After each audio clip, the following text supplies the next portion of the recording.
Let's go live to the National Senate Leader Bridget McKenzie. Do you welcome this jobs number today? 39,000 additional jobs created in May. Yeah, absolutely, Kieran. I mean, it's always fantastic when Australians that are looking for more work can get it. Those that are in part-time jobs can actually get that full-time job they're wanting, and particularly in the middle of a cost of living crisis when paying the mortgage, paying the energy bills, the school fees is getting harder and harder.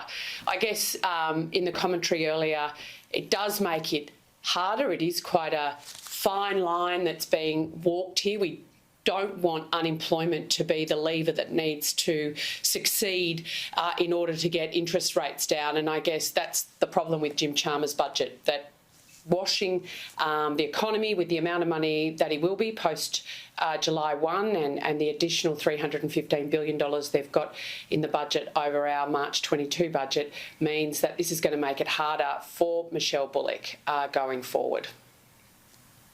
He argues, though, and as you would have heard, I put to Stephen Hamilton the Treasurer's comments. He says he's got the balance right because they're trying to repair the economy and keep a lid on it without seeing people lose their jobs. At this stage, anyway, touch wood, it looks like that soft landing might be in sight.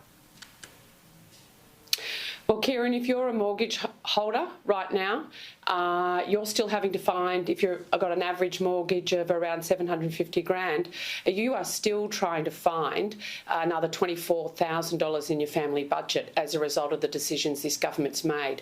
So that is the reality for families right now. Jim Chalmers may be talking a soft landing, but there's hard decisions being made at kitchen tables right across the country because interest rates aren't going down. So for renters and for mortgage holders, there is little relief here. You're saying that it's because of decisions the government's made, but this inflationary phenomenon is global, isn't it? It's not something that we're simply the only ones grappling with.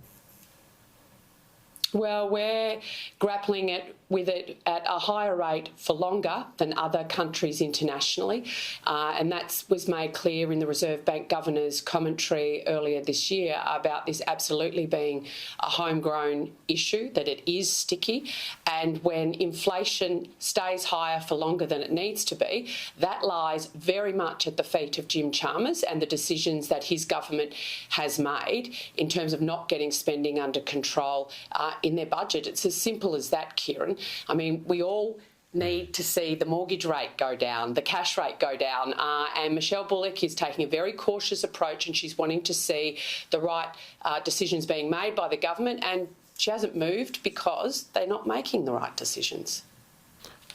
The Teals have given Peter Dutton both barrels over his position on the emissions reduction target. I had Kate Chaney on a short time ago and she says that the coalition's not a credible alternative anymore when it comes to these matters. What do you say to that? Well, Kate Chaney would say that because she, is wanting to fight a future coalition candidate in her seat. So anything she and other Teals can do to try and deride and put scare campaigns around our position on net zero is in her own personal political interests. The fact is that the coalition is steadfast in our commitment to net zero by 2050. We want a credible path. The reality is that the Labor Party's 2030 target is not going to be met. The Teals' more aggressive target also will not be met.